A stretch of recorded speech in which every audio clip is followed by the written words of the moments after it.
Today, we're taking our completed Wrangler LJ out for an off-road payoff to see how our upgrades worked. And we're taking our reworked Tacoma along to see how it stacks up to the Wrangler. It's all today here on Trucks.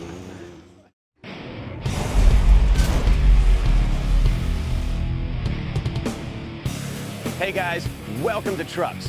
Well, we've been working on our bright orange 2005 Wrangler Unlimited for a little while now. We've got it lifted, axles locked, big tires, and a little bit of body protection. So we thought we'd come out here to Wooley's Off-Road Park and spend the day, take advantage of this beautiful weather we're having, and see how our Jeep does.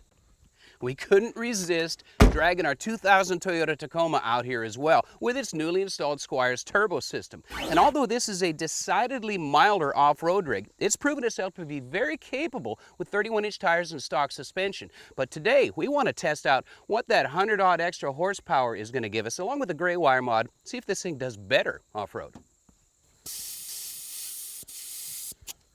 Now, in comparison to the Toyota, well, this Jeep has had a lot more parts thrown at it, but it's still what you would consider to be a fairly mild rig overall.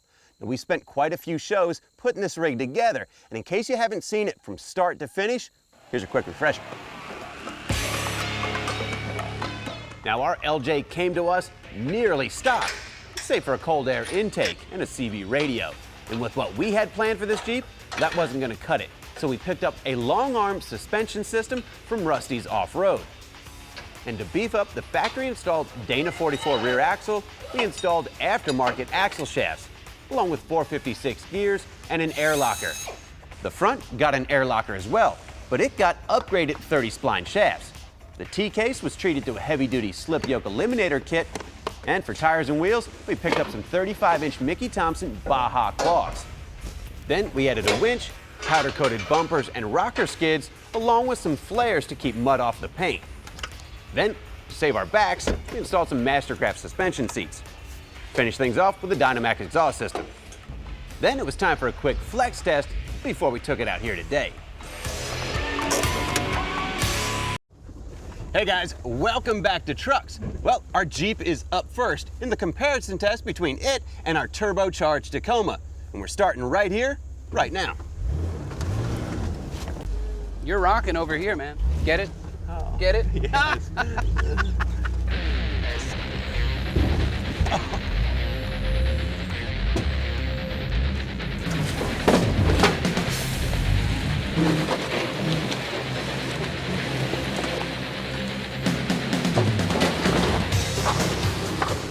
Now, since this Jeep isn't that old, the paint is still shiny, and it looks pretty good, but we didn't want to tear this thing up too much.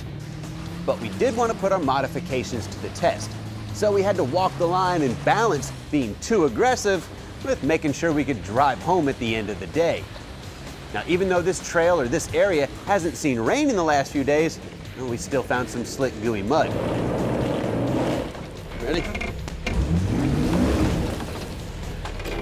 One more of those, we ought to be good. This is what you call the southern bump. That works every time. Now, it might not work every time, but it's worth a shot. And for you guys that don't know what give it a bump means, well, you just have to roll into the obstacle with a little bit of throttle. You usually bump into it, and the momentum will carry you up and over it. But that's the theory anyway. Now, in comparison to a regular short wheelbase TJ, this LJ has about 10 more inches of wheelbase. While it does give up a little bit in the maneuverability department, it makes up for it with added stability during hill climbs. So we think the trade-off is well worth it. Now, our long-arm suspension system did great in the rocks. It flexed plenty, allowing the tires to stay in contact with the rocks. In fact, I don't think we lifted a tire or wheel the entire day of wheeling. And since we know this thing's capable of crawling, it's time to pick up the pace a little bit and see how this Jeep does and how it handles at a higher rate of speed.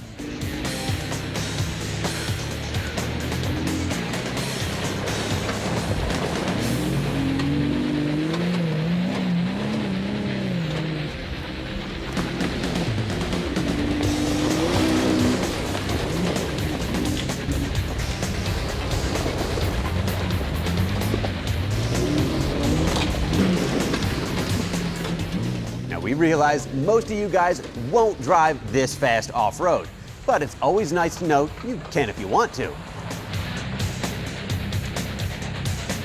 And with the rocks and go-fast stuff out of the way, we wanted to move on to the hill climb section of our route. And we've been here before, with varying degrees of success. Hey, remember the Bronco? Which one you want to hit? You remember the Bronco? I do Okay, remember the we'll Bronco. avoid that one then. Don't find a giant tree root.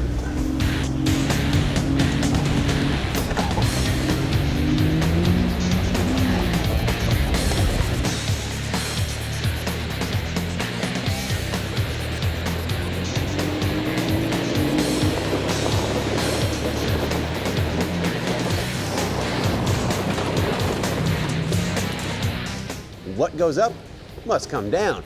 While this hill doesn't look that steep, you guys that have shot your own trail ride videos, well, you know that it looks much more tame on the TV screen in comparison to the view from the driver's seat.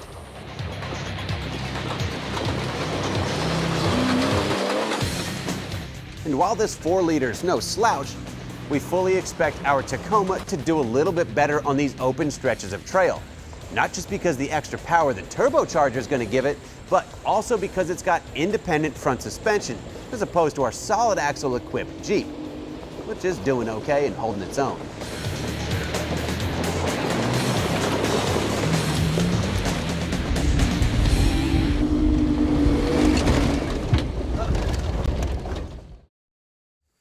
Hey guys, welcome back to Trucks and to Wooley's Off-Road Park. Now down here at Wooley's, we found enough variety of terrain to completely test both of these vehicles in a good variety of conditions.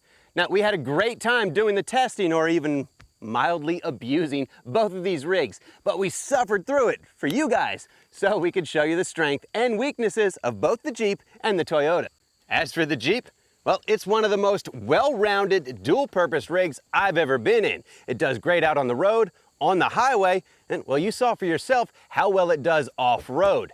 Now, the body protection saved us from beating up the body. We didn't pick up a single dent. The extent of our body damage is just kind of some Tennessee pinstriping due to the tree branches sticking out. Now, the winch came in handy for both us and the Toyota. And one modification that really came in handy were the suspension seats. My spine and Kevin's spine, sincerely thank you.